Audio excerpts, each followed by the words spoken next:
We'll cut him some slack. Maybe he'll turn Mormon here in the last episode, have 2 wives, sister wives. Who knows what will happen.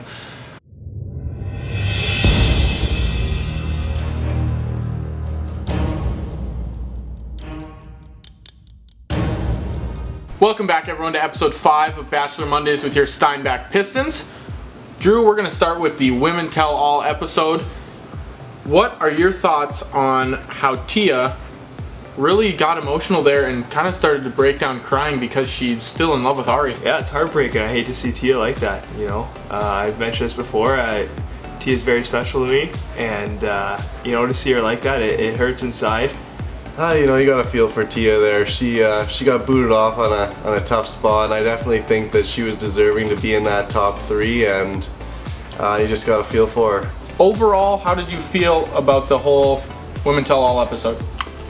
Yeah, I thought it went well, and I think Crystal sure got taken to her a little bit, and that's what I was expecting. That's what I was hoping. Arie kind of said, "Crystal, you can go shove it," and I was glad that happened. Let's talk about Crystal. He really owned her there on the Women Tell All episode. Did you like that? Oh, for sure. Yeah, he put her in her place. I think she, you know, he knocked her off her high horse, to say, and she's kind of a jerk. So Crystal's, you know, maybe she put on a little bit of a show to get popular or unpopular. Anyway, you wanna say it, get attention, and but you can still tell she's yeah, she's not a good girl, and Arie found that out, and yeah, you let her know. I love that. Caroline kind of threw something out there to keep the fans hopeful. If you had to take one guess at what that might be, what do you think it is? Well, I stumbled across a headline on Google this week, and I have a pretty good idea of what he did, and I don't think it affects this episode too much coming up, but it is outrageous. Whoo, baby! I can't wait to see what that is.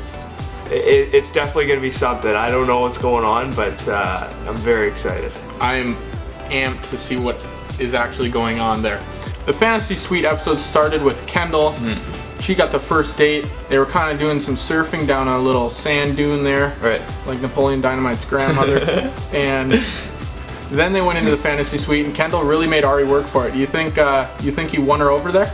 Yeah, apparently. I mean, it worked. They went to the Fantasy Suite, and I'm sure, you know, they did whatever people do in the Fantasy Suite. I've been asking the boys what they all do there. No one's answering me yet. I've been pretty upset. One day, hopefully, someone tells me. Feels like it's one big secret that I'm not in on. She's kind of been described as a little quirky here the past couple Bachelor Mondays. You think they got a little quirky in the overnight suite? Yes. Well, like she mentioned earlier, she wasn't having doubts, but it's gonna take a lot for her to really be ready. And she knows what goes on in the Fantasy Suite. Oh yeah. So she had to be ready for that, right? Oh yeah. Kendall got kicked off the show. How are you feeling about that? You could kind of see it coming, you know. She kind of had her relationship started to build a little bit later than the other girls, and she just never really got on the right foot with Arie and to the emotional level that some of the other girls did. So she was kind of behind the 8 ball the whole time. Now moving on to the second date, Lauren, everyone's favorite here in the Penner house. She gladly accepted the Fantasy Suite. I think she said something like, "Well, of course I'll take that key." Yeah. And we watched her go in, and their Fantasy Suite included a big jacuzzi and a nice tiny bed for the both of them. I think she got the better of the Fantasy Suites. Would you agree? Yeah, our Fantasy Suite was sick. Yeah, you gotta be very excited, but you gotta look at the start of the date there where she started playing with Arie again, telling him that, you know, she wasn't sure if she was ready, and just kind of playing mind games with him to kind of get him to want more and that sort of thing. So, I mean, she definitely keeps playing with them, that's for sure. Maybe she's not as dull as some people think. Maybe that's her strategy, is to kind of back away a little bit so Arie comes at her. Yeah, you know, I've been telling some guys that, you know, I think she's maybe putting on a little bit of an act there, you know. She's been pretty quiet, not really saying too much, so you never quite know what you're gonna get with her. Relationship coach Tyson McConnell, that's what you have to hear from him. I think it went pretty well. They have a pretty good connection. I think a lot of it is probably, you know, Arie forcing it, because a lot of the guys said it, but he really wants it to work. Do you think they utilize that jacuzzi? Yeah, well, I mean, look at her fantasy suite, and then look at Becca's. She's in a tent in the middle of the desert, while Lauren B's got this nice jacuzzi, California king bed, and Becca's in this twin bed. Twin bed inside of a tent. Made of cardboard. Yeah. Cardboard bed in a cardboard tent. Last fantasy suite date is Becca. She gets to go on a little camping trip. What did you think of the old tent with a couple sleeping bags and some roasted marshmallows? No, it's all right. I mean, I'm not sure about the culture in Peru, but I'm sure it's somewhat native. I mean, you're in the desert, and it's a chance to experience something new. And if you're going to be a couple, you're going to be going different places and experiencing new things. And if you're going to be traveling, then you're not always going to be sleeping in, you know, a perfect king-size bed. So I think that gave them a little taste of what living together and hopefully traveling together might be like. Well, she loved it, so good for her. I didn't like it. We're in the middle of the desert.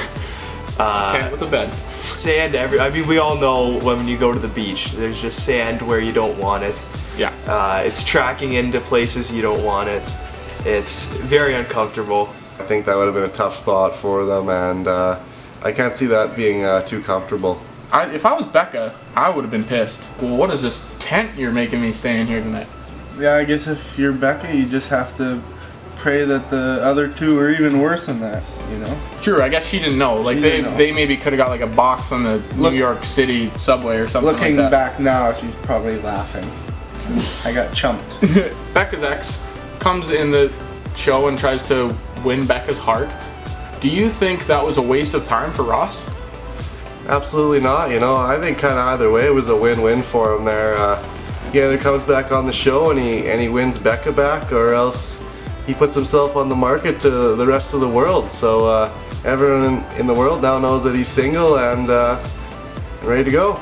The guy's just like, yeah, I'm gonna talk to her. He's like, yeah, I'm gonna go talk to my ex-girlfriend of 7 years, and at that point I was kind of worried. I was like, is Becca really gonna go back to this guy? Yeah. Yeah, it basically says right to Arie, he goes, yeah, like, I'm going to win her back. That's my proposal. The Stanford football coach. Mm-hmm. You know, if I'm a Stanford football player, how do you have any respect for that guy anymore?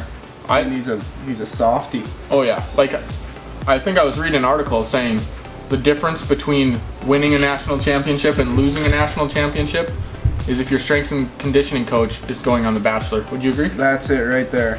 You know? It's a game of inches, right? If you had to rank 3 fantasy suites, how would you rank them? Well, I think it's pretty obvious that Lauren B's would definitely be number one. I mean, especially when you got that jacuzzi right there, and then I'd probably have to rank Becca's last, just because they're out in the middle of the desert there. I can't really see that being that enjoyable. Like, very intimate. I'm not sure what happens if one of them had to go to the bathroom at night, or what would have happened there, but I guess they must have that figured out. There's 2 women left. Who are you going with?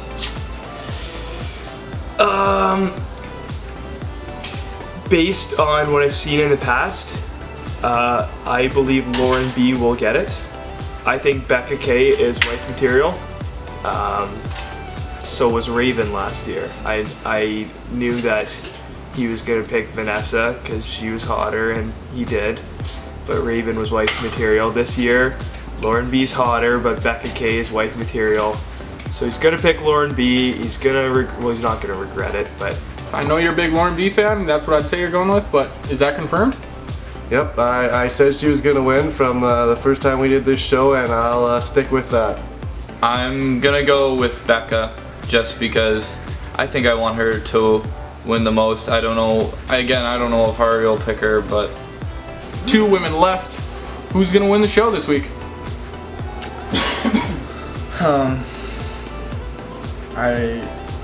Jeez. I think he's just forcing it on Lauren B. He wants it You think it's going to be Lauren B just because he's forcing it? Yeah, he wants it to work with her. But the logical choice is Becca. That's all we have for episode 5 of Bachelor Mondays with your Steinbach Pistons. Episode 6, the finale episode, when we recap the finale, will be coming out sometime later this week. either Tuesday or Wednesday, and we'll talk about all the show, and that might be a lengthy episode. So stay tuned, and we'll see you next week.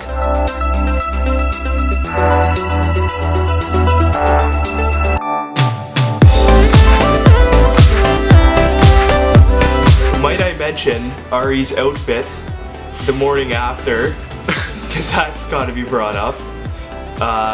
The old tennis. Looked like he was going to intramural soccer. Outrageous. That's all I can say, because, yeah.